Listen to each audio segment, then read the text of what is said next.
Before my talk with Shaun Attwood, just a little reminder, Stacy Seabrook's TikTok Manitowoc is available on iTunes.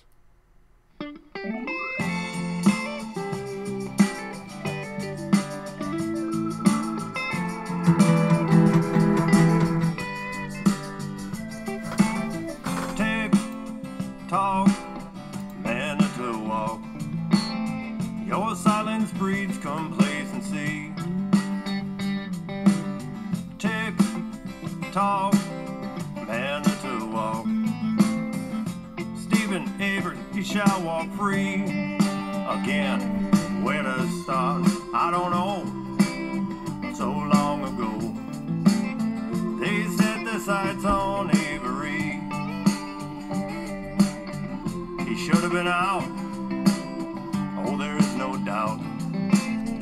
All those involved lacked integrity. TikTok Manitowoc, what kind of message you trying to send? TikTok Manitowoc, truth always comes out in the end. Hello everybody, happy Thanksgiving. Oh, like a curse, October 31st, so they say. Something went down, maybe planned, not well rehearsed still. They got 'em murdering the first with a story. Yes, let's keep it classy. TikTok Manitowoc. It was all fabricated, don't you see? TikTok Manitowoc, the blood, The bones, the key. TikTok Manitowoc, TikTok Manitowoc, TikTok Manitowoc. Well, thank you again, Annie. Thank you so much.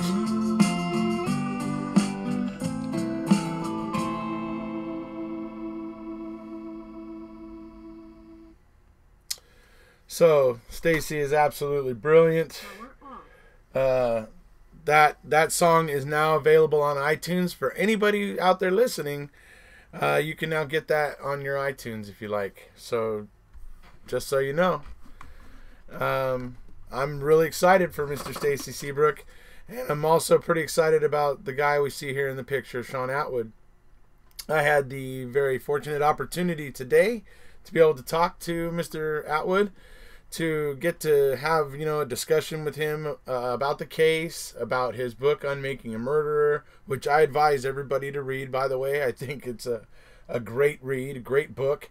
It's, I think, a very good book for people just coming in. I really think it goes over the basics and helps people to understand a lot of what went down in 1985 and how it parallels what was going on in 2005 to like 2007.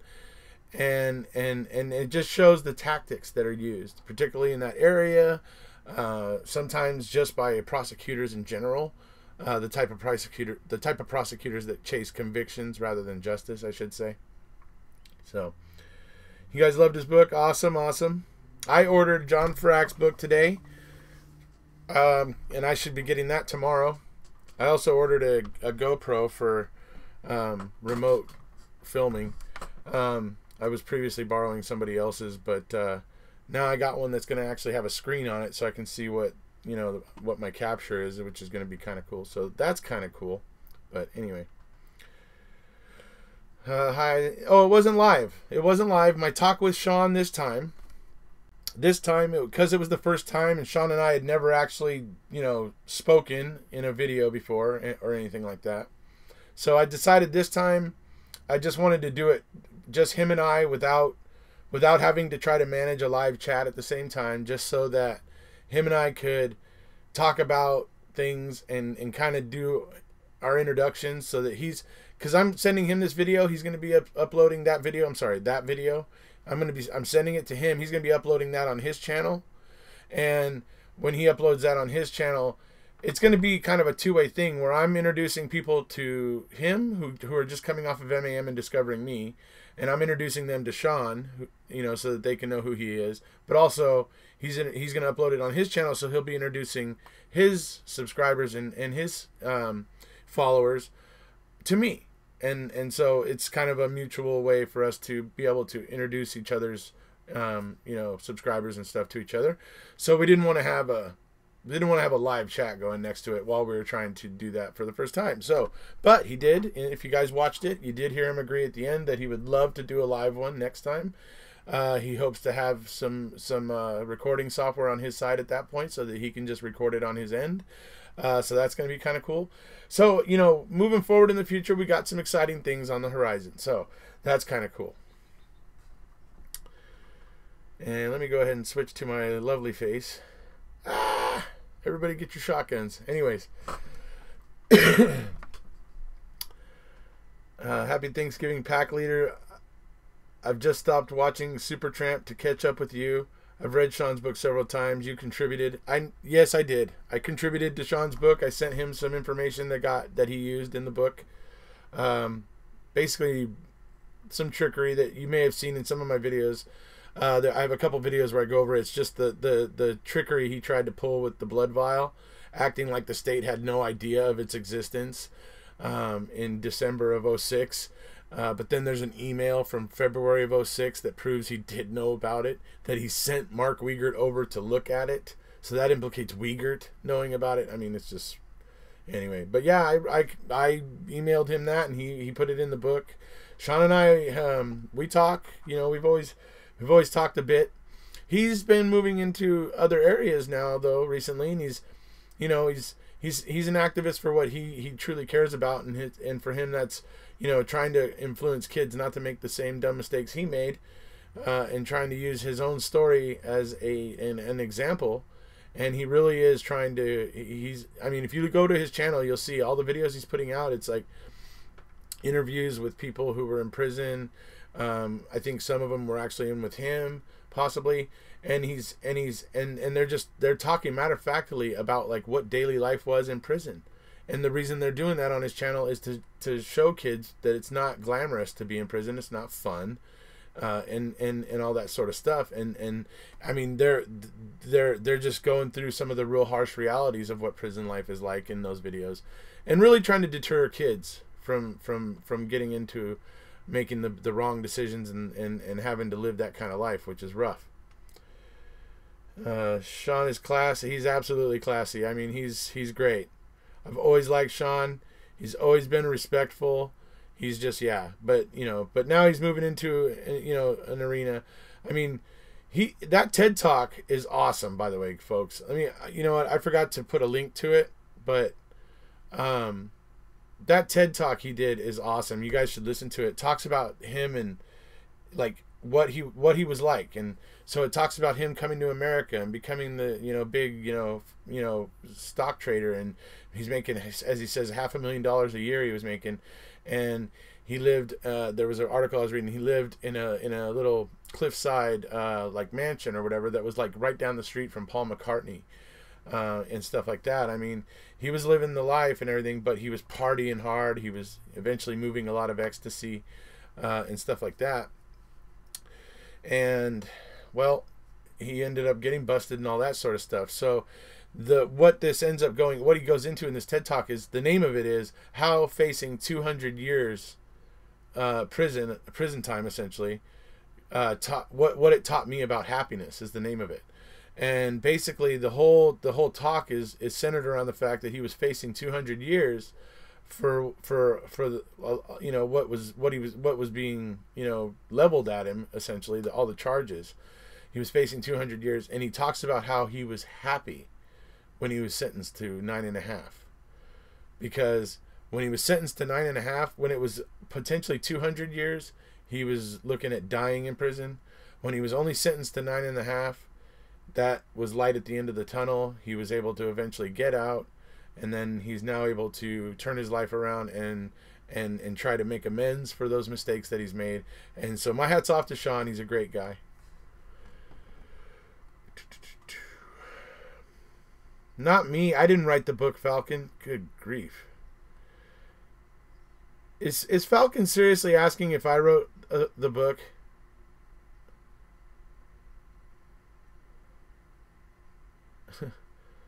Huge fan. What is your opinion on offer a brain finger pointing scan?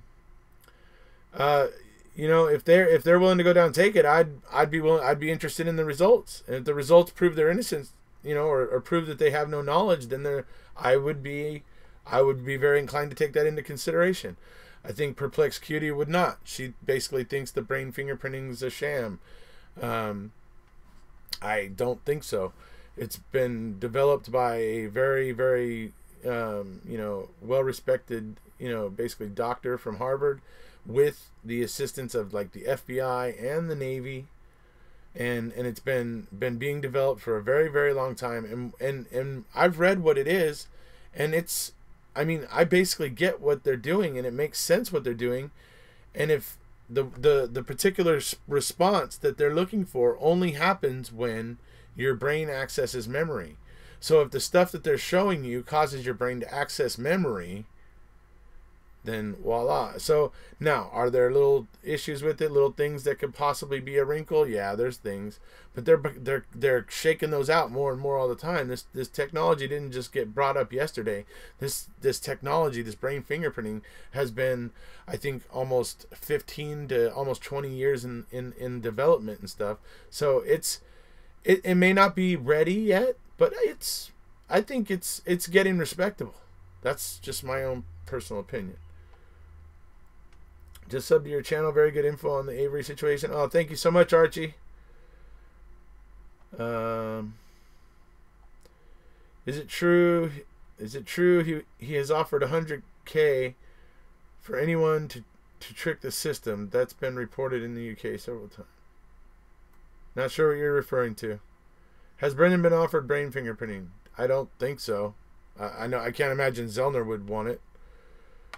Has Brendan, let's see, Kratz is used to adult works porn site. His professional was, yeah, he's into some, Kratz has some, like, pretty crazy, like, interests, I'll say.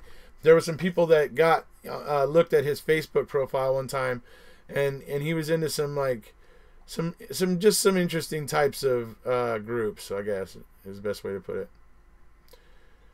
I couldn't believe that he was a Man U fan. I'll forgive him.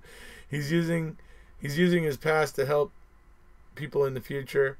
Would Sweaty do the same? Absolutely. I mean, he's acknowledging that he made a mistake, and he's making amends for it. He's actively, very actively, you know, making amends for it. Based on Netflix docu-series, I think K-Rats would pass this strong narcissistic mind. Yeah, but see, the thing is that when they put that thing on your head, when your brain accesses memory, when what they're showing you causes your brain to access a memory, I mean, if he can actually stop himself from recalling a memory, then maybe he could beat it. But I don't know. It'd be interesting to see the results either way. I think Kratz would take it, then say it was wrong and call it a fake science. Oh yeah, certainly. Can't wait to see Catherine shred him on the stand. He reminds me of Andy Kaufman in your last video anyway. Is it true he has offered $100K for anyone to trick the system? That's been reported in the UK several times. Has Brennan been offered brain fingerprinting? As far as I know, no. I'm confused. Brain fingerprint him on what? That he killed TH? That he was present when they planted evidence? Oh, I don't know. I would think, like, me personally, I'd want to find out about things like, did you consciously, you know, make certain decisions because, you know, like in terms of the Brady evidence, testing him on that sort of stuff. I would imagine that's probably what their brain fingerprinting would go around. Not sure how they would construct a test to test that. It'd be interesting, but like I said, I don't know. if nothing else, Travis, it's fun to talk about, but you know, or at least it's fun for the people to talk about. Crazy lady. Hi, Babby. Hi, all. Happy Thanksgiving. Wishing for the best for Brendan Steven. Sorry, it's another one they missed. Yeah, that's true. Let's see. What memory do they want to fingerprint KK on? Sorry, it has been reported here in the UK. Let's see. He used to prowl the live webcam site called Friend Life and was always on underage kids who was stripping naked. I sent chat logs to the FBI as he was talking with the kids. Are you talking about Kratz with that? I don't even know. It's a comedy video someone else made. Okay. Worth a watch for a laugh. Only thing I'd ask KK is, were you aware of the sweat DNA? Happy Thanksgiving. Thank you, Shona White. Ken Kratz thinks he's above the law. Yeah, certainly. He certainly has a bit of an attitude like that, yeah. Corruption that has taken place, thank God for the internet. So,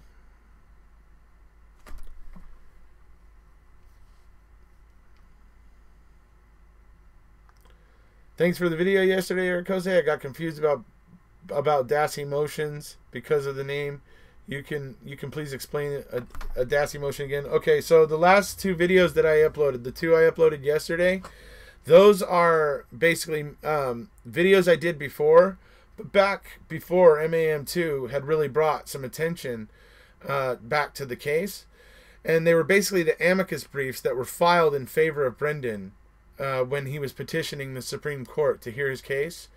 And like I said, the interesting thing about the A briefs that were filed for Brendan is usually people don't file amicus briefs at the cert stage.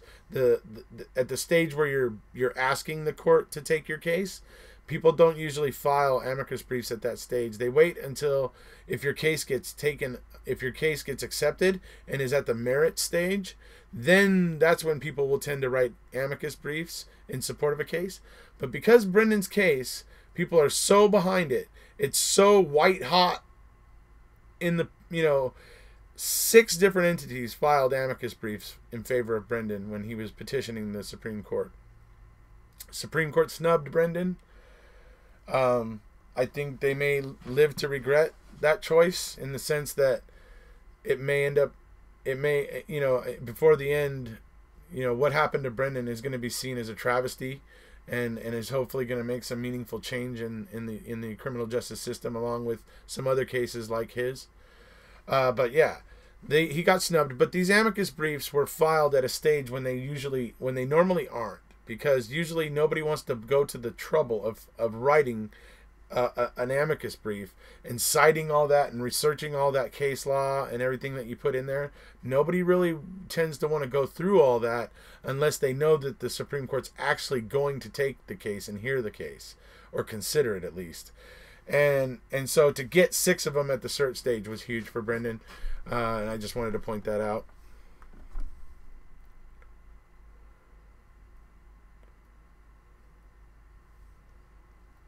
Sorry, folks, just a second.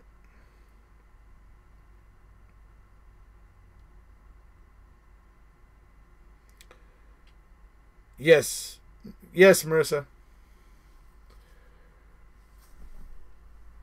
Anyone know why the Supreme Court takes some cases and doesn't others? Is there a reason? Well, the fact is they get inundated with requests. So they get a bunch of requests and they only take about, I think it's something like between something like 7 and 15% of the cases that come in, or something like that. It's just not a lot of cases that get accepted, unfortunately. But unfortunately, you would think that with everything, with all the momentum behind Brendan, that they would have at least chose to weigh in on it. And it was disappointing when they didn't. But like I said, you can't deny what a huge thing it was that 6 different entities got together and filed amicus briefs in favor of Brendan at the cert stage, because that is extraordinary. Usually nobody does that. And the fact that 6 people or 6 different entities did it at the search stage for Brendan just tells us exactly how Brendan is something that people care about. And the courts can continue to try to ignore it, but Brendan isn't going away. And for me, it's just a matter of time for them to get the key to get back into court. Those were great videos on the Amici. Thank you, Travis.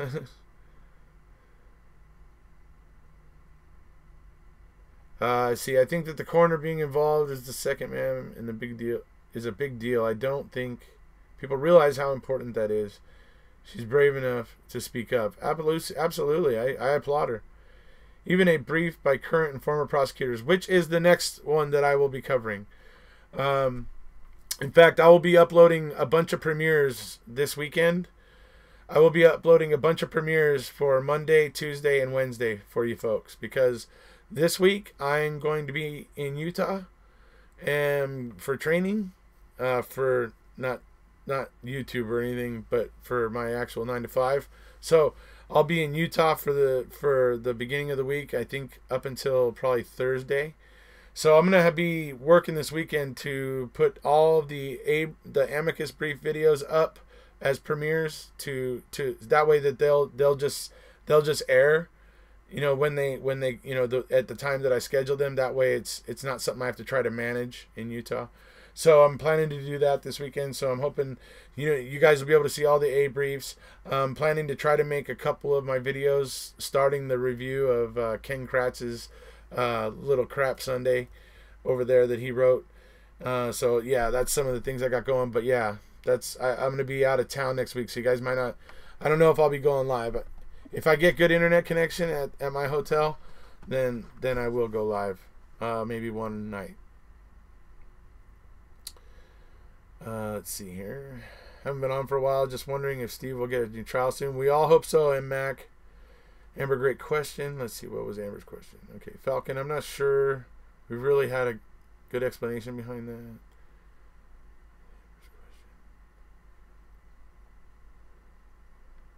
Pity I couldn't like some of the comments on here. Brilliant folks on here. Amber, some cases have merit, others not so much. UK courts have thrown Brendan's and Stephen's case would have thrown them out of court due to their not being due care. Absolutely. Amber, the Supreme Court only takes cases if one's constitutional rights were violated. Falcon, I'm not sure we've really had a good explanation behind that. Amber, great question. They are more inclined to get into a case with misapplication or interpretation of law. They are not inclined to get into misapplication of facts to law. That's interesting. Haven't been on for a while. Yeah, sorry, I just read that. Plisco, I said the same in the last video. UK wouldn't entertain that.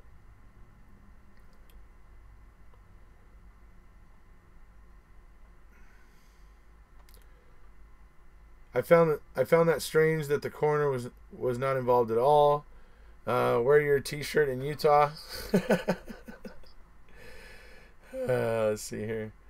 Coroner not being involved was illegal. They just didn't care. I want to send you a Welsh shirt. Absolutely, Daryl. If you want to send me an email, we'll exchange what we need to do for you to do that if you like. Has KZ dropped any new tweets? Oh, she's constantly dropping tweets. Yeah, constantly. One of them was recently about getting Kratz in for. There's a free brain fingerprinting session for Kratz to go down to Dr. Farwell's offices and he can sit down for free and take it if he's so convinced of his version of things, he can go down and prove it. So they like cases where they can create new law. Am I misunderstanding what you're saying? Archie, it's very strange. X, especially with the power she has. Kaimet was running CSI. SCOTUS does not give any explanation on why they deny cert. That's true and 100% correct. Travis knows what you're talking about. You have to have 4 votes to get the case reviewed. If less than 4, then cert is denied. There's never an explanation. I've heard that there have been explanations in the past, but don't expect it. It's not anything to be expected. Usually that 99.9% of the time, like Travis says, they don't say a word. They don't offer any kind of explanation as to why they deny. So he's absolutely right about that. Any ideas on the figure KZ has in her head once SA is exonerated? Well, it's going to be more than the several 100,000 that I believe she's already put into this. It's going to be a number that's going to allow her law firm to make some money and some profit and to get back, I mean, all that time that her clerks and associates and everybody that's been putting in time on the Avery case. So she'll get paid back for that and hopefully make a little bit of money on it so that it wasn't all for nothing. And so it's going to be a pretty large number, I imagine. Millions and millions, I got to imagine.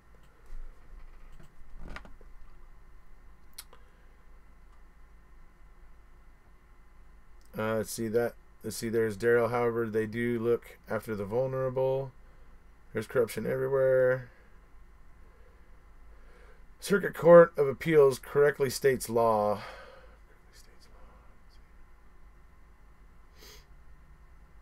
So there's no need. Examining the bones at the scene would tell them nothing about the cause of death.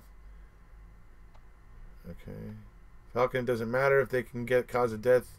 It is still the law of Wisconsin for there to be a coroner on site, and there wasn't one. Actually, there was the one from Calumet. But they had redundancy with every other department, so I don't understand why they were why they were so keen to prevent Deborah Kakich from being able to come there. And then to have two higher ranking city officials calling Deborah to warn her away. Yeah, that's fishy. That's up to the coroner to decide, Falcon. Yeah. Let's see.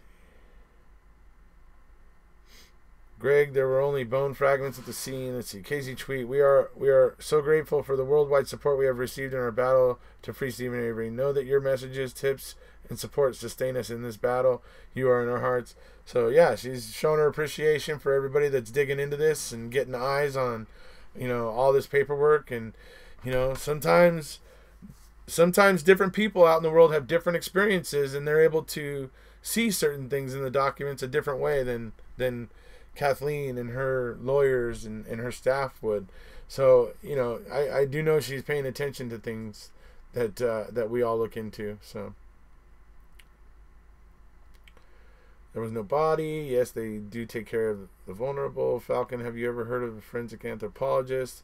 Falcon isn't up for debate. Bones are a body and are immediately the legal custody of the coroner, period. More than 36 mil. Oh yeah, I think more than 36 mil. They do give explanation very rarely, usually death penalty case or a major political type case. Right. So, right. Exactly like I said. Very rarely. But 99.9% of the time, no, you won't get an explanation as to why you got denied by the Supreme Court. Travis, absolutely right about that. Falcon, there were bones. Bones equals body. Falcon is tiresome. He gets corrected all the time and continues rambling on total nonsense. They could have Manitowoc coroner. They could not have Manitowoc coroner there. Why the officers crossing the crime scene that was not charged with obstruction of justice?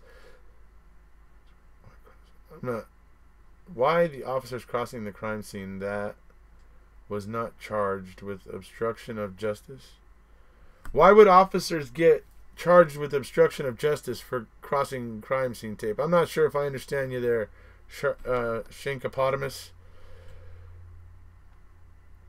Would pictures of the crime scene where they found the remains be necessary? They should have taken some, but they didn't.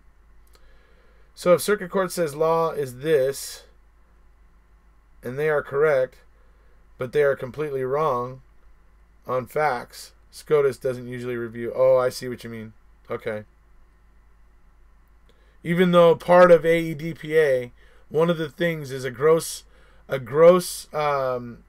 misfinding of fact or whatever. That's one of the ways you can get around AEDPA according to the interpretation of the United States Supreme Court, and yet they won't even look at that. That's funny, Travis. Well, it's not funny. It's sad and depressing, but I mean, but it's kind of funny, I guess. Thank you for your kind words and support in promoting TTM. So grateful. Oh, absolutely, buddy. Stacy, you're awesome, buddy. You deserve it. They review if different courts have decided law differently or there is a reason to change law.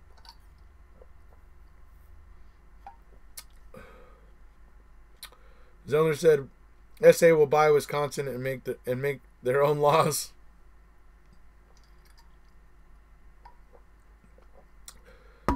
Falcon, okay, so then explain why any Manitowoc officer was on site.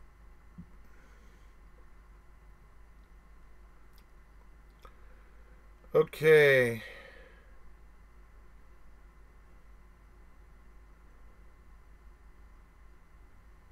All right, so almost at the point here of saying let's time out Falcon because I want to get back to what this video is supposed to be about. So happy Thanksgiving, everybody. Whatever, the coroner is not the subject of this video. So I'm going to go ahead and start. I'm going to go ahead and start steering this back to where it should be. If Falcon comes up talking about the coroner again, time Falcon out. So, we're here today to talk about Shaun Attwood, not the coroner. So anyways, Shaun's doing a lot of good work out there, like I said, and that TED Talk is very interesting because it talks about how he flipped around and turned around in his life and realized he was, very selfish and the life that he was leading was very self-serving. He says it took him a year. It wasn't until the prosecutor came at him, threatening him with 200 years, that he really started to see the writing on the wall and started to really wise up. And he refers to his time in prison as his time that he basically grew up in prison because he was just not emotionally developed enough when he was arrested and went to prison. He ended up growing up while in prison, and that's when he's done a lot of the things to become the person he is now. So he's now an author, from Unmaking a Murder. He wrote Unmaking a Murder, but he's also written other books about Pablo Escobar and the cartel, and he's got a 4-book series coming out. I was talking to him about it today, and he's got a 4-book series coming out soon about Pablo Escobar and the cartel. And yeah, he's just doing the right things, and you know what else I like about Shaun Attwood, folks? Look, and I've said this before because I don't like it. I don't like the idea of people clogging up the process and the system, by not being willing to own your own, mistakes. But Shaun Attwood, maybe, obviously he fought it in court because he didn't want to do 200 years. But when it came down to it in the end, he owned his mistake. He claimed it. He said, you know what? This is my mistake. I made this mistake. I am going to do better in the future. That, to me, is the real measure of a good man. Somebody who can put their own ego aside at some point and say, you know what? My ego doesn't really matter so much. There's a lot of problems in the world, and we all need to take a look and start getting involved and just not letting things happen to us as we did with like AEDPA. We as the people of America, that we let that happen to us. We allowed our government to strip us of our habeas rights. We just sat by and did it because we were scared about Timothy McVeigh blowing up the post office building in Oklahoma City. Because of that, we allowed Big Brother to remove our habeas rights. How do you feel about that? I mean, are you good with that? You know, I'm not. I'm certainly not. I mean, we as Americans, we're the brave. It's in our own national anthem, home of, you know, land of the free and home of the brave. You know, we got to be braver than that, than to react when something like that, even though it's a tragedy, when something like that happens, we got to be better than that. We got to be braver than that, than to have our government rolling back our rights, our inalienable human rights as American citizens. So hopefully one day we're going to get AEDPA corrected or amended properly so that we all get our habeas rights back, because that's the only thing that stood in Brendan's way.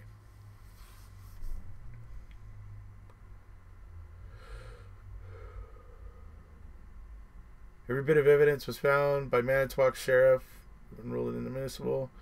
I need to watch that TED Talk. It's good, Amber. Yeah, and it is good. It's not even very long either. I think I was watching it before I came in here. I watched about 20 minutes of it, and there was probably maybe 5 or 10 minutes left on it. But just fascinating. I was just glued to it the whole time. I almost forgot about having to go live because I was just like, he is a class act. Shaun is a great inspirational story. Absolutely. And just like I said, the way he turned it around from negative to positive and made that conscious choice and is sticking by it and is still out there, still doing the work, and you know, walking the walk. He isn't just talking the talk, he's walking the walk. And you got to respect that. How old is Shaun when he was put in prison? He was early 20s. Because, yeah, he graduated from college as 20s. I'm pretty sure it would have been, I think, mid-20s probably. I'm not familiar with Shaun, but we'll be Googling all this. Sounds really interesting. Yeah, check out his channel as well, Daniel Field. He has if maybe Marissa can post a link here for his channel for us. Let's see, that's how they became cohorts. Neither felt threatened. So point on, Richard. I shared the link to your premiere on Shaun's channel. Oh, thank you so much. He's going to be uploading a copy of it as soon as I figure out how to get it sent to him. I don't know why, but Google was messing with me when I was trying to send it to him today. Wouldn't allow me to upload it to Google Drive, and so it was frustrating. So I'm going to try again later or tomorrow, and I'm going to send it to him, and then once he has it, he can upload it to his channel. And when that happens, I would please implore all of you, please go and check out that on Shaun's channel. Check it out there. Check it out on my channel. Like both of them, everybody. Thumbs up. Like. So please do that on mine and do that on Shaun's. Hit those thumbs up. Those are what help us. That helps the video get recognized more with YouTube. It helps it get shared more through YouTube's algorithms. So the more you do that for us, the more it helps us to reach more people and get more people into the fold of at least looking at the evidence and going, yeah, okay, there is something here to look at. Even if they don't immediately go, Stephen and Brendan are innocent, at least if we get the people looking at the evidence and questioning, that's a victory. That's a victory. Absolutely. Hands down, that's a victory. So that's what we want to be doing. So, hey, remember, give us all the help you can. All the help you can.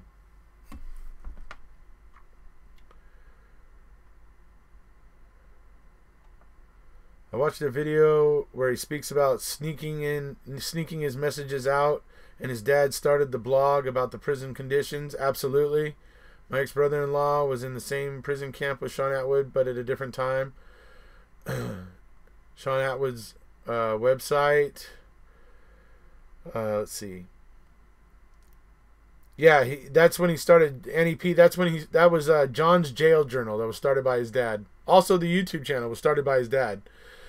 But when he got out of prison and came back to, UK there in England, in London, he took over the YouTube channel from his dad, and he started restructuring it and running it the way he does nowadays. So, thanks, Marissa. Great that Shaun was so easy about speaking with you. AEDPA, get rid of the death penalty. Thank you, Paul. He was born late 60s, I thought. Arrested in 2000. Well, you know what? I'm not sure how old Shaun is. But the way that the story goes, he was out of college. So that could be probably 22, 23. He spent probably a couple years as I don't know. I'm not sure, Travis. He could be older. I didn't ask him about how old all these things he was when all these things were happening. I just wasn't thinking about that. Sorry, buddy. Amber is not condoning what TM did at all, just pointing out his motivation. God bless America and all its children. I believe he was around 25. That's what I was thinking. And then he spent 9 years in, so that he got out when he was about 35. And he's been out for some time now. So, I mean, I don't know. I'll tell you what, Travis, I'll ask him next time we talk to him. He's going to be on here live. Next time him and I talk, we're going to talk live on here. So you could probably ask him yourself, as a matter of fact. AEDPA just needs to be modified, and I don't know how that can happen. Let's see. Sammy the Bull is Italian, Mafia, Gambino family. Where do you get Mexican? What was his crime? He got busted because he was selling massive amounts of ecstasy. That's, it was all about the rave and keeping the party going for him, and so, but he was also making so much money at it. He was just it was nuts, but he eventually, that all came crashing down. Is Shaun the dude that was on Joe Rogan's podcast? Joe Rogan's podcast. Could be. Not actually sure about that. So then him and I got into talking about, his book, and so I was basically going through the chapter names, and him and I were just kind of talking about each chapter and stuff, and it was like I was saying, it brings up, when you think about those chapter names, it just brings up everything that they do, their tactics. Chapter 1, provoke emotional responses or provoke emotional reactions. That's what Ken Kratz does every time he starts talking about sweat DNA. He's trying to get people, he's conjuring up the images from that press conference and that narrative that he introduced at the press conference. And so that when he talks about sweat DNA, he's doing two things. He's conjuring that imagery, and he's making it look absolutely ridiculous that officers could have been carrying around vials of sweat. It also distracts you from thinking about the swab that is actually the thing that provided the supposed DNA or hood latch DNA that was on the hood latch, apparently, supposedly. So that's. But when I say provoking emotional response, when he talks about sweat, he is trying to play on conjuring up that imagery from that press conference, and that is definitely trying to provoke emotional response. And that's some of the tactics used, along with concealing other suspects. You think about how they didn't look at Ryan. Ryan tells us himself in one of the Making a Murders that they never really took me into a room and questioned us separately or anything like that, or really ever questioned us. He tells you, Ryan himself tells you that himself. The obvious suspects were not looked at in this case. No matter how strange the evidence looked against Stephen, the usual suspects were just not even asked any questions. No matter what. So it's strange and bizarre and bewildering. How much will essay get? I don't know. Shaun is 50. Okay, thank you, Phoebe. Arrested in 2002, released in 2007. Oh, okay, great. Okay. You were looking at the toughest rasclot Jamaican in the United States of America. I run kill for button and deal with the business. Don't ever bring that to me again. The heck is going on here? Alright, anyway. Jason Biro, I think 200 milliliters will be KZ. 200 mil will be KZ's thought. He's lost most of his life to corruption. No amount of money will get that back. That's true. Didn't even ask for an alibi. That's true. How many people How many people know who killed TH? How many people are involved? I've said before, I don't know, I've never put a number on it, but for me, it's a handful of people were actually in the know, and then a bunch of other people were just, as my friend Mark Oddie talks about with law enforcement, everybody else was just all compasses point north. All law enforcement and then the DA's office and all those, they all think in the same direction. They all just go and follow down a path and don't even really question what they're seeing or anything like that. So that's how that happens, where it's just a handful of people and the rest just follow along like cattle.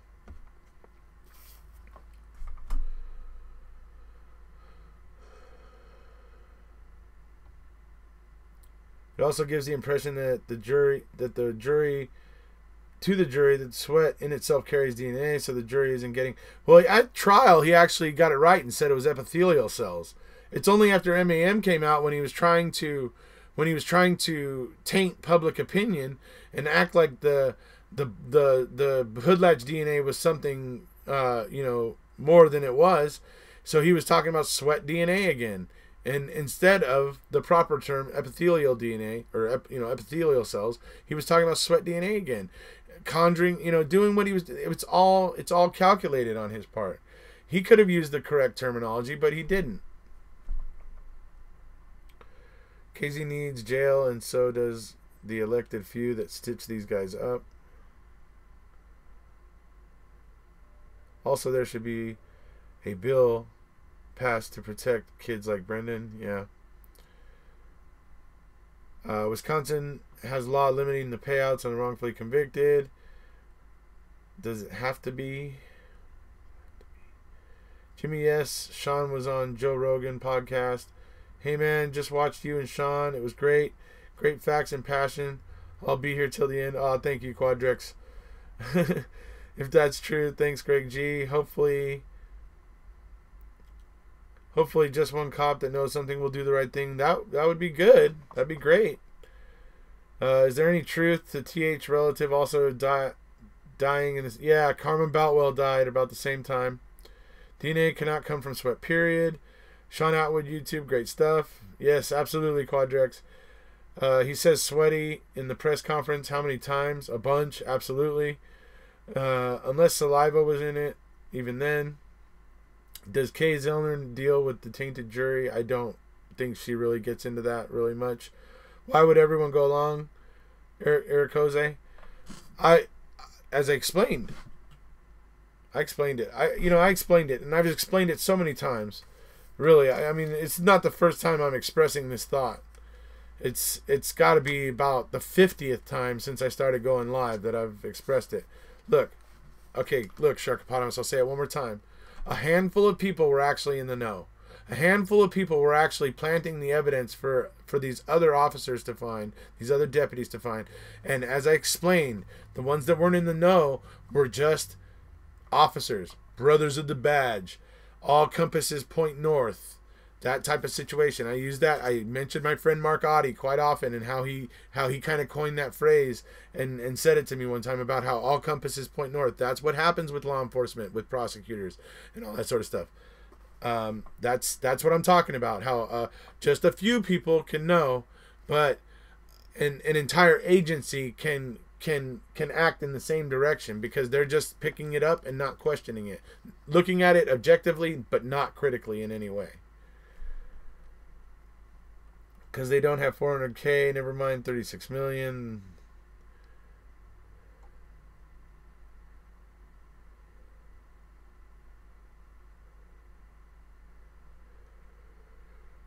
DNA can only be transferred through sweat. If there are skin cells in it, that's true. I love that KK was brought up as a predator, even if it isn't relevant to the case. He is the tip of the iceberg, certain iceberg. Yeah. KK's press conferences groomed the whole community. Absolutely. You're welcome, Shank. There was a theory that Carmen's body was used and TH was pronounced dead way before. Let's see here. KZ says no cops planted evidence, so you disagree completely. KZ didn't say that. KZ is saying that they didn't plant the blood.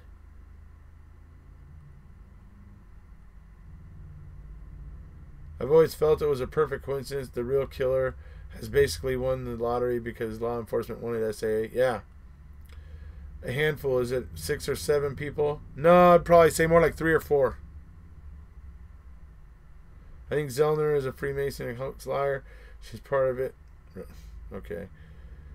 Boy, the conversation's getting strange suddenly. Calling anyone names in or out of this chat will result in timeouts. Absolutely it will. I thought KZ has ruled out cop involvement. As far as I know, that's not true. How did Colburn planted the key? How can she do that? I don't understand how she could do that. That's Colburn and Link. There's no way. I mean, that's Colburn and Link to me. I'm sorry. I can't see that as being anybody else planting that key. And also the bullet in the garage, that was Link was there that day when they were going back into the garage in March. So once again, I know that bullet wasn't there when they were jackhammering the crack in that garage. That bullet was not where it was when they were jackhammering that crack, because that bullet has 0 dust on it, and it's even concave like a bowl on top, and there's no dust in the little concave area. It's sitting on top of the dust from when they jackhammered the garage. That bullet was planted, and that bullet I doubt was planted by the killers. So to me, that's Link. The key is Link and Colburn. So I don't know how KZ could rule that out. You'll have to show me what you're talking about there. Let's see here. KZ didn't say that exactly that, but did say in Q&A last week that the killer planted evidence. Oh, certainly she thinks that the killer planted the blood. And I think the RAV4 as well, maybe. But then again, the whole thing about the guy coming in, the whole guy contacting her about telling Colburn where he saw the RAV4, that kind of leads to Colburn planting the RAV4. Am I right, guys? I mean, that's the whole point that she put that in MAM too, right? That guy called her and said, "Look, hey, I told Sergeant Colburn, I saw him in MAM, or I saw him in Making a Murderer back in 2015, and I immediately went, hey, I told that guy about the RAV4 and where he saw it over by the dam or wherever it was, right?" So then he realizes, oh yeah, I told him. So she put that in MAM too. So that would, you tell me, what do you think? That would suggest that Colburn planted the RAV4, right?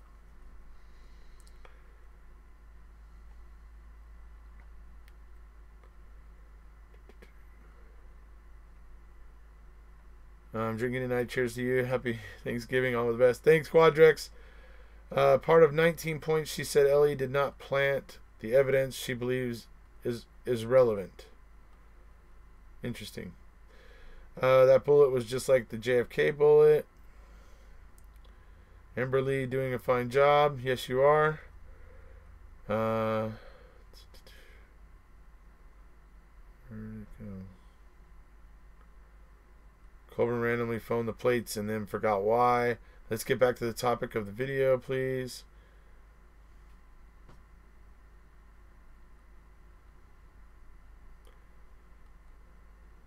She has changed over time as she has gotten the forensic back. Yeah, she kind of alters her thinking, certainly. I agree with you on that, Travis. Colburn did plant the RAV, I think. Let's see.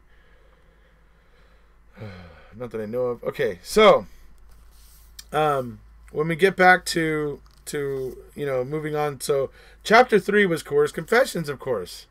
That's where we get into Brendan and what happened to Brendan. It's absolutely my opinion that I don't know what Brendan knew. I doubt he knew anything. I'm really pretty sure that everything that he said was pretty much a guess. So yeah, it's crazy. And as you guys may have seen me, because I got a little bit kind of hot when I started talking about what Fassbender and Uyghur did, and particularly when I got to talking about Fassbender, because I'll tell you what, when I hear Fassbender say, I don't assess IQs, I want to slap him. I want to slap the taste out of his mouth because he's an investigator. Investigators are trained. In fact, you don't even become an investigator if you're such a knucklehead that you can't even pick up on a kid that has some kind of learning disability. If you can't pick up on something like that, you're not an investigator. They don't bother trying to train you as an investigator, right? So for him to say, I don't assess IQs, just makes me want to slap him. And then to try and use that excuse when they were with the kid the whole weekend and like Monday and I think Tuesday of the week, you know, right leading into March 1st. And after all that time, you had no clue that this kid had some mental limitations. Is that your final answer, Tom Fassbender? Yeah, so Tom Fassbender drives me insane because he thinks what he's saying makes sense or whatever, and he thinks it's good, but I disagree. What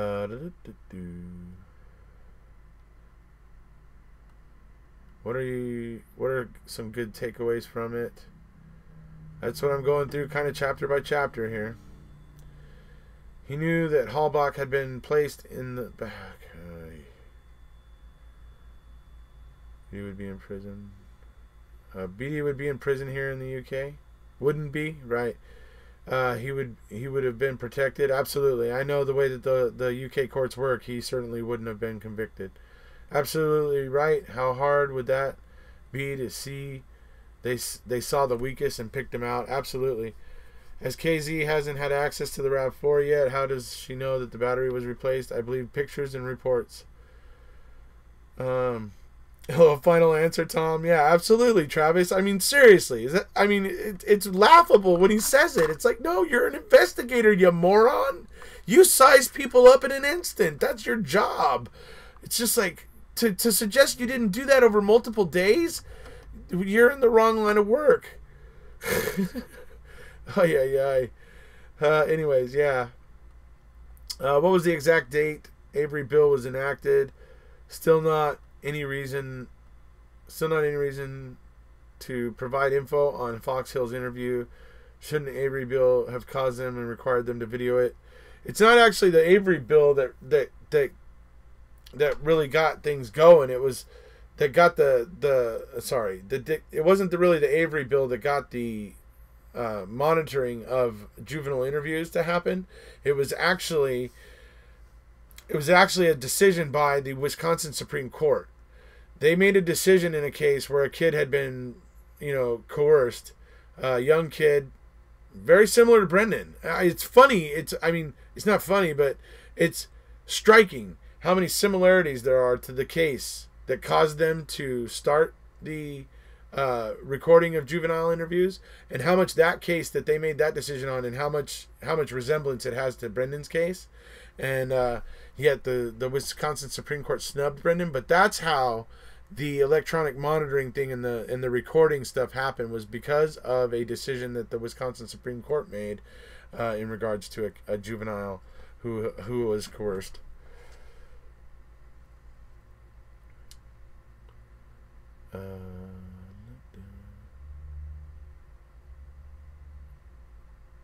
Is there a prize for deleted comments in a chat? Okay, Marissa, not my intent. Greg, those people are saying things that are not helpful, and they're trying to disrupt what's going on here. So and if you're responding to them, then my admins are deleting your comments because we're not responding to them. We don't want disruptive people. So that's what that's about. Hope you guys understand. What was the exact date of the Avery Bill? Feebles, she has data on SN and on battery, on serial number on battery, right.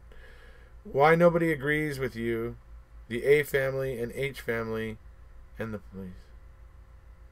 Why nobody agrees with you? Where are you from, Shankopotamus? I'm curious. I'm having trouble understanding some of the things you're saying. It is really laughable when you tell it. It is, isn't it? I mean, jeez. Exactly how many knuckles would a slap from you involve? Just wondering. That's clever, Paul. Funny. Let's see. No problem, Dave. Just some YouTubers end up fighting over comments like that, and it's unnecessary to the actual case. White, it was on November 1st.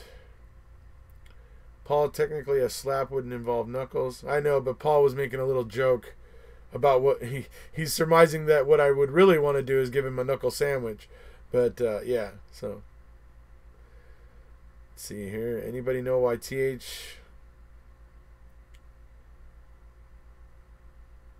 Anybody know why TH had a loan car key? Yeah, nobody knows that one. We've all puzzled and been bewildered over that. Let's see. I did say seems. I think you've missed the joke, Greg. False confessions happen when someone thinks they will be guilty no matter what. Brendan's biggest experience with the justice system was his uncle's false imprisonment, another factor in my opinion. Yeah, that's true. Joseph, stop picking.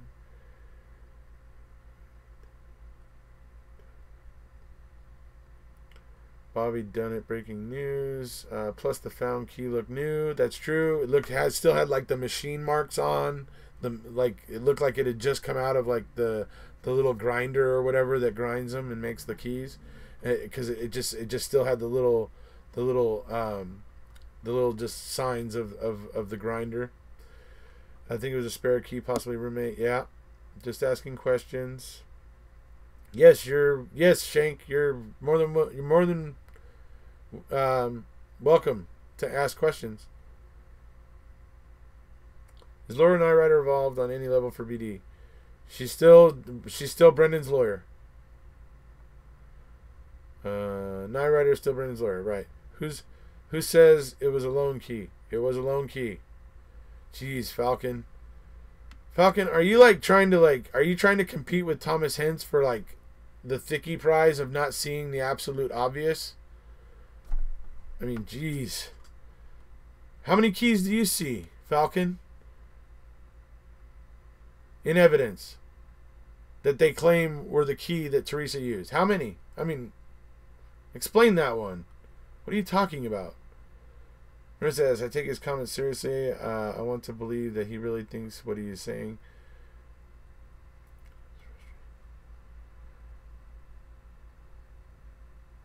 See, the most common wrongful conviction occurs from a false coerced confession followed by eyewitness mistakenly ID on something. Falcon clearly in the pictures. There's just one key on the ring. Let's see, one key on lanyard and that was planted in the bedroom. Absolutely, there's only one key there.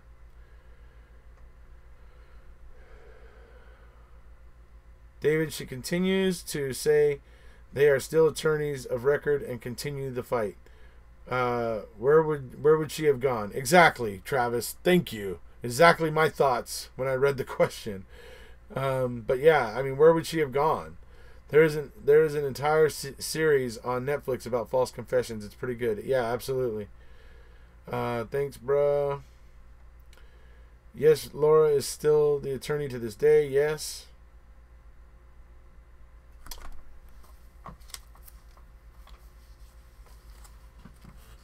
I just made you guffaw.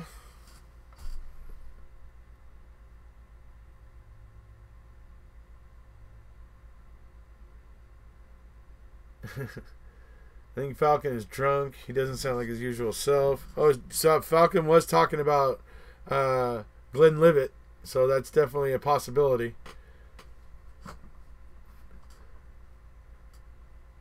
So, after you move on from coerced confessions in Shaun's book, you go to plant evidence, which we were just talking about the key, and we've talked about the bones, we've talked about the Rav, we've talked about a lot of that planting and stuff. Then he has pay experts to lie, and that's when he was, if you remember in the video we were talking earlier, and he actually termed it as testa-lying. That's what they call it when officers come in and give false accounts, or experts come in and give false accounts or, you know, inaccurate reports of science and things like that or whatever. They call it testa-lying. Instead of testifying, it's testa-lying. And that's a common term because it happens often in our system. So it's definitely something that really happens. Then the next chapter is 6. It's get public defenders to work for the prosecution. And you know exactly who he's talking about there. That is Mr. Meow Len Kaczynski. You know, I mean, honestly, to me, what Len Kaczynski did alone should overturn Brendan's conviction. The fact that that isn't doing it, the O'Kelly stuff isn't doing it. I mean, and then after this whole fight that went almost all the way to the Supreme Court, and it's just, I mean, it's just, I can't believe that Wisconsin just was able to hang on by just a thread. Just, I mean, a thread. And then, like I said, you have that Seventh Circuit who is putting false, you know, who are putting false facts into their own decision to bolster their own decision, like the control question, and it's just an absolute travesty.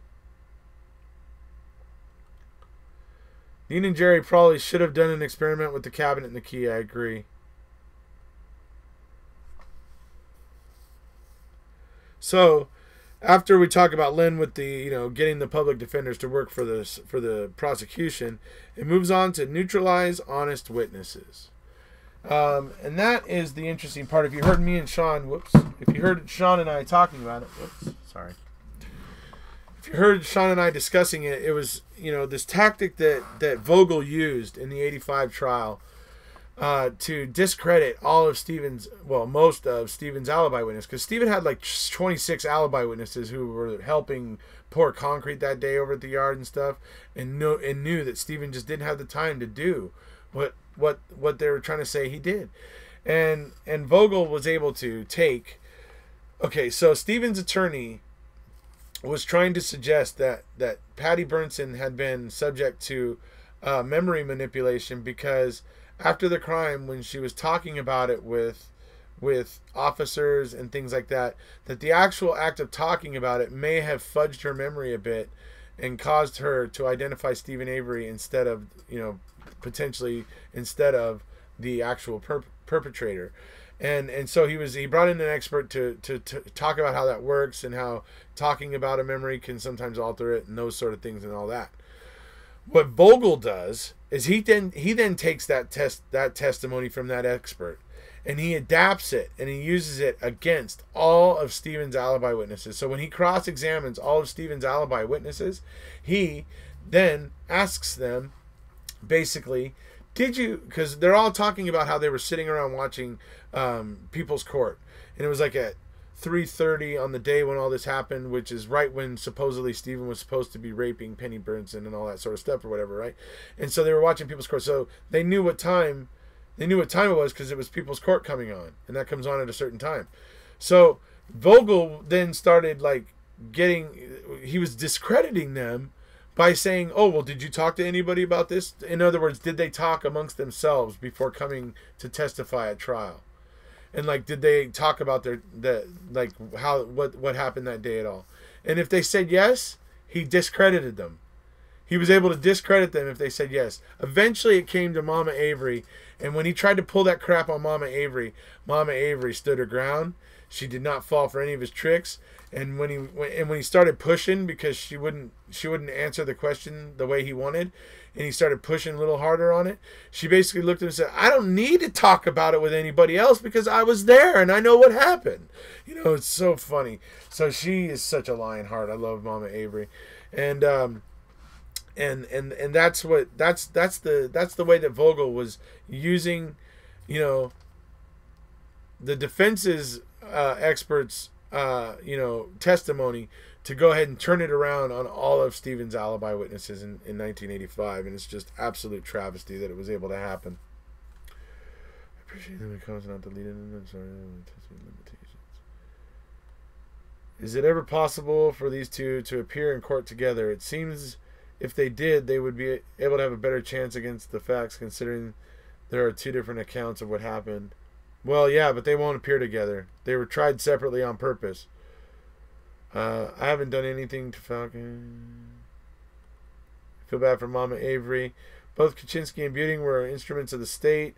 Please, everyone, read Chad Keller's Beyond Avery Road. Thanks, Joseph. Before Amber had a wrench, I deleted one of her comments. No one is immune. Me too, Adrian. Adrian, that woman is a saint. Buting did his job. He was handcuffed by the judge. Wish they would release the full trial footage.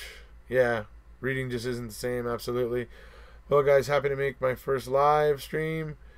Always normally catch up in the day, but it's 1 a.m. here. To peace out. Erekose, keep up the amazing work. Thank you so much, Daniel Field. Let's see here. Lorraine, sorry, but you are delusional if you think Buting is an agent of the state. What did Buting do for the state, and why was he handcuffed? Let's see. Breaks my heart, especially today. So yeah, so that was what they were doing with the, neutralizing honest witnesses, the procuring of dishonest witnesses, which was, a lot of the state's witnesses. In fairness, Mike G is excellent in the first 2/3 of his book, but then in his last third reminded me of Shaun's talking about people reflecting on their own guilt. Absolutely. Where do things stand as to the December 20th deadline? Still the December 20th deadline. I think she might be able to ask for one more extension, but I doubt she will. All the lawyers in the state are somehow connected. It's just par for the course of being a lawyer. Doesn't mean he was complicit.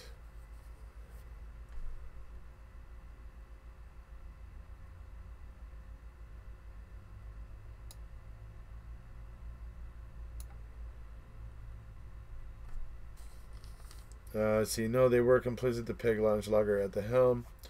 So whether or not Jerry was involved, how closely Jerry was involved with Peg L, is a matter for debate.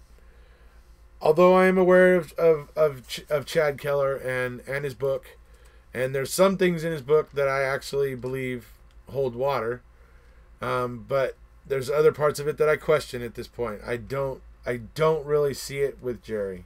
I gotta agree with Travis on that. I just don't see it. A lot of people do.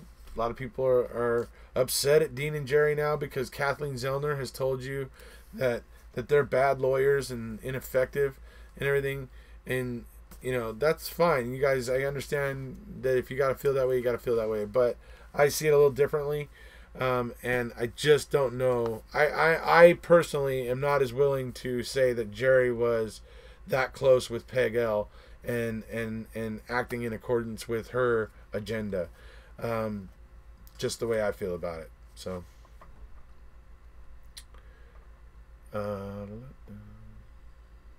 number 18 will be out in 19.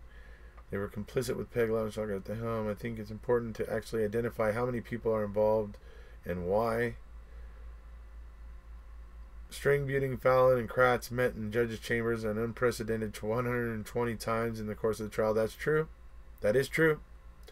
Heard they made Len judge so he would get insurance for his cancer. That's a pretty stupid reason to make him a judge. I mean, I'm kind of glad that he would get help with his cancer, I guess, but I mean, to make him a judge just because of that, I don't know, that's strange to me. Sorry. Judge didn't want to confuse the jury by allowing the defense to present their case. That's true. I think Zellner is mostly criticizing them to strengthen Avery's case. I agree.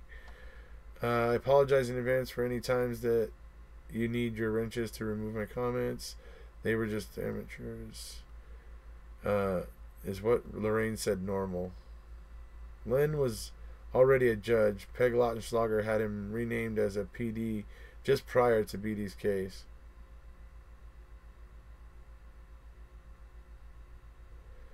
Len was not already a judge. He had just lost an election to become a judge, and then Pegel re-signed him as a public defender, and he was planning to use the publicity from representing Brendan Dassey to help him hopefully get into, to go into the next election, to get his name out there and stuff like that. That certainly happened.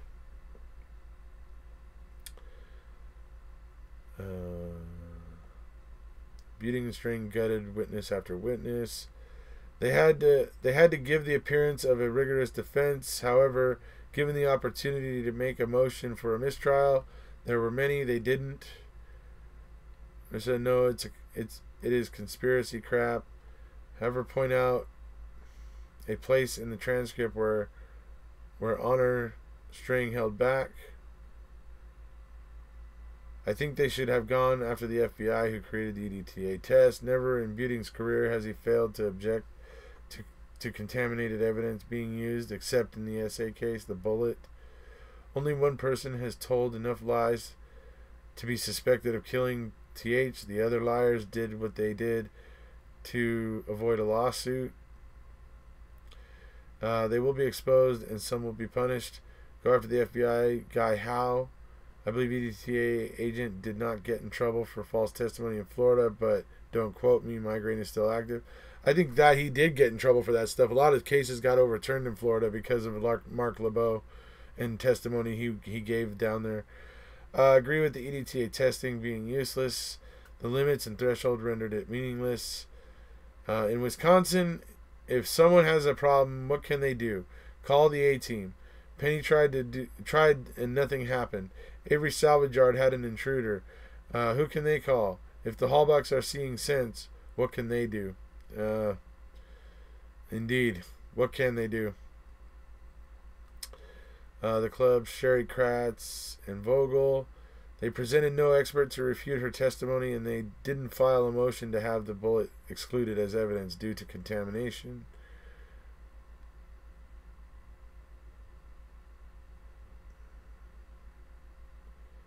Lorraine, you mean FL? They objected. Have you read the transcripts? Travis, question. The test it itself, he created the test in 2 months. For tests to be considered scientifically valid, they need to be vetted by the scientific community, which wasn't done. Yeah, I agree. He tried to act like he had peer testing done by people outside the FBI, but it wasn't. It was actually just another segment in the FBI labs that went ahead and did like the confirmation of his method to test for the EDTA and stuff. So anyway, so from there we move on to hire sociopathic prosecutors, which leads us into Ken Kratz, and Shaun and I talked a bit about, Shaun started getting into some of the things that Ken Kratz had done, and all that sort of stuff that with the sexting and the one account of potentially forceful sex where he forced himself on one girl. So there's just, no matter what, he was doing something wrong with victims of domestic violence who are already in a situation where they are lacking confidence and lacking, they feel vulnerable, and to have been dealing with Ken Kratz in a situation like that, acting the way he was, is just, abominable, really. Sorry, but you're misinformed. Potamus, the Hallbach family doesn't get into any of this stuff. They think the right people are jailed. That's true. Okay, and then the final chapter of Rig the Jury. And some of you may have heard how, in the jury there was some issues. There was the one that had the one juror that stepped down, and there was because of problems with a family member or medical issues with a family member and stuff. It turned out that there wasn't really any serious medical issues. There was a little fender bender that had been blown way out of proportion, and somehow, in the middle of nowhere, cops were on the scene when this little fender bender happened. Within a minute, they were there. And so it's very strange how this all happened. And so the report of this happening gets back real quick, and that juror ends up stepping down and all that sort of stuff. Just very fishy, very strange. There's a lot of Poggle interacting with the jury, which I think is wrong. It's not. I don't think it's right. So hey, look. I hope everybody enjoyed today talking with Shaun Attwood. As I've said, he's done so much for Stephen and Brendan. Basically, I remember back in the days when I was first getting into this and stuff. He was out there challenging Kratz and all that stuff, and when he wrote his book and he put in that letter that he wrote to Kratz, where he was basically making the same plea to Kratz for Kratz to tell Shaun his story that Kratz was basically making to Stephen when he was trying to get Stephen to tell when Kratz was trying to get Stephen to tell him his story so that he could write the book. So Shaun does basically the same thing in his book. He writes this letter to Kratz, and it's really funny. It's just because it hits home so well. It captures exactly what King Kratz was doing, and it's just awesome. So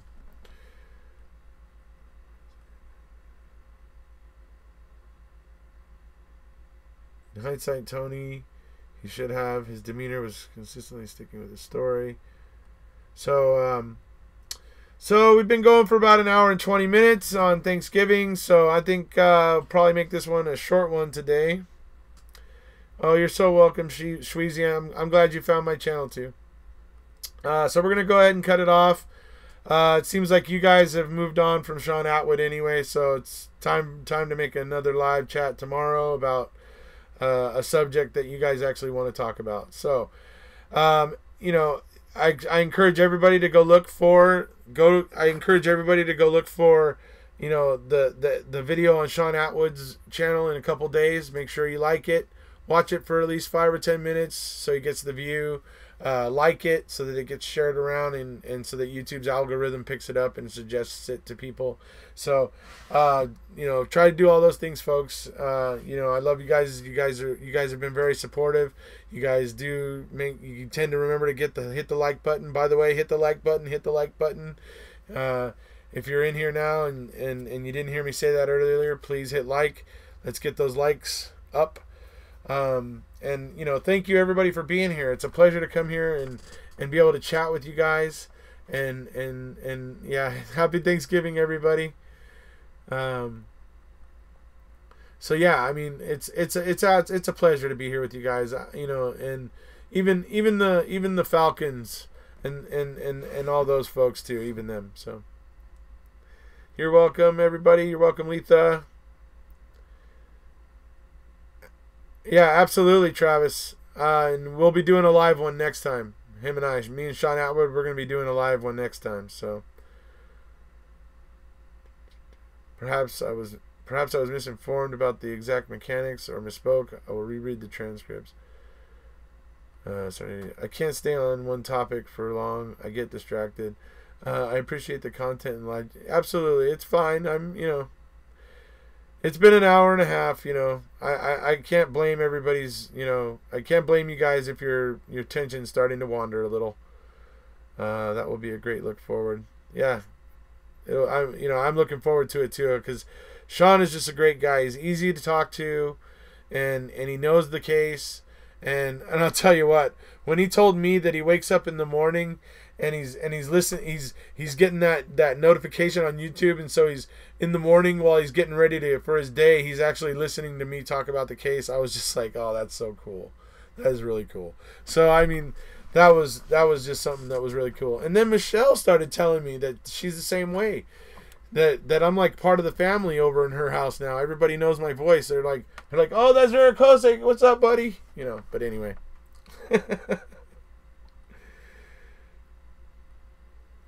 Captain Crunch.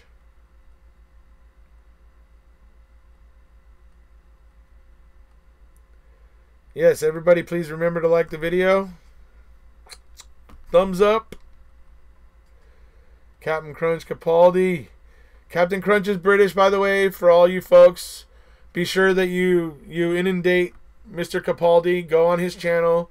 Comment on his channel telling him Captain Crunch is British. He's having a real serious trouble getting that through his head. So please help me out with that. Go on his channel and tell him, set him straight for me, please. See, look, Travis is telling you too, Paul. Captain Crunch, totally British.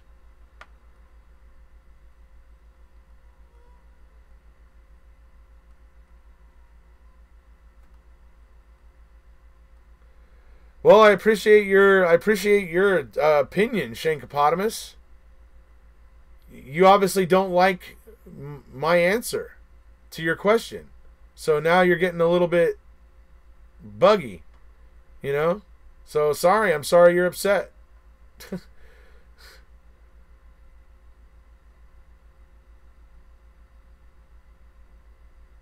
Erekose, my husband asked who you are the other day. I told him you are the guy to contact if he is ever framed for my murder. Only if he's innocent.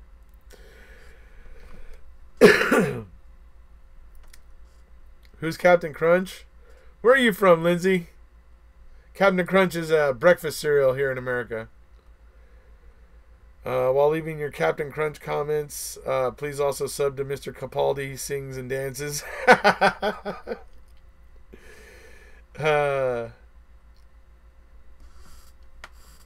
Okay, so bye-bye, Sela.